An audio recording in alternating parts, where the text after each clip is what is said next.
Now we'll discuss about the esophageal diverticula. Diverticula means outpouching, means protrusion. Here esophageal diverticula is a outpouching of or protrusion of esophageal wall.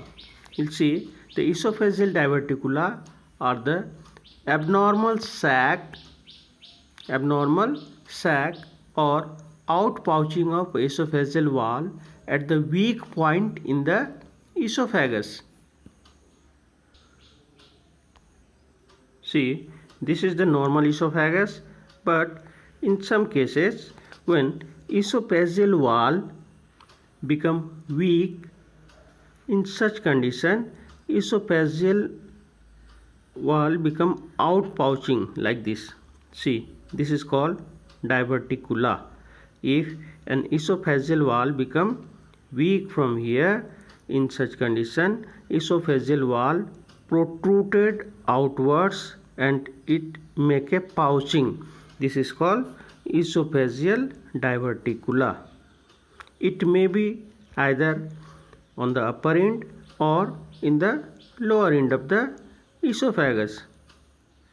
See, it may be congenital or acquired. This is called esophageal diverticula. Now we'll see the different types of esophageal diverticula. It may be either congenital type or it may be acquired diverticula. Congenital diverticula which occur since birth is called congenital, and acquired which acquired later. Acquired diverticula is again subdivided in two types, pulsion type and traction type.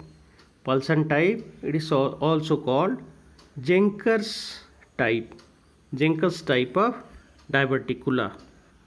When diverticula seen in the upper one-third of the esophagus or hypopharynx, it is called pulsion type. Got it? Pulsion type means if diverticula seen at the upper one-third of the esophagus is called pulsion type. See in the figure, this is the upper one-third or hypopharynx. Here esophageal make a diverticula, this weak part of the esophageal wall protrude through the weak part and make a pouch. It is called diverticula. If it's seen upper part of the esophagus, it is called pulsion type or Jenker's type. Got it? If a diverticula occurs in the upper part of the esophagus is called pulsion or Jenker's type of diverticula. It may occur in case of carcinoma of the esophagus or any obstruction, benign tumor or esophagitis, any infection in the wall of the esophagus which makes the esophagus wall weakened. In such condition pouching may occur. Now come about the traction type. If esophageal pouching occurs at the lower third of the esophagus, this is the lower third of the esophagus, it is called traction type.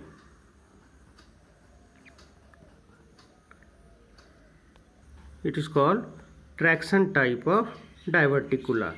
Traction type of diverticula, if a diverticula occurs in the lower third of the esophagus is called traction type of diverticula. If it occurs in the upper part, upper one third, is called pulsion. So you can see the difference clearly. Pulsion and traction. Upper part of the esophagus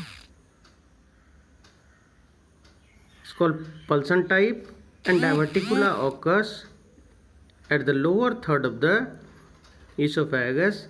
It is called traction type of diverticula. Traction type of diverticula occur due to the contraction of the fibrous tissue of the esophageal wall. There are so many causative factors for the traction type of diverticula, but some common causative factors are contraction of the fibrous tissue in case of pleural adhesion in esophagus, or scar tissue of healed tuberculosis in the hilum, or it may be due to silicosis. So there are so many causative factors. In such condition, traction type of diverticula occurs. Now I told you about the esophageal diverticulum. I told you about the different types of esophageal diverticulum. There are congenital diverticulum and acquired diverticulum. Congenital, which occurs since birth, and acquired diverticulum is there are two types of acquired diverticulum, pulsion and traction. If diverticula occurs in upper part of the esophagus, is called pulsion, and if it occurs at the lower part of the esophagus, it's called traction. So go through this diverticula of the esophagus.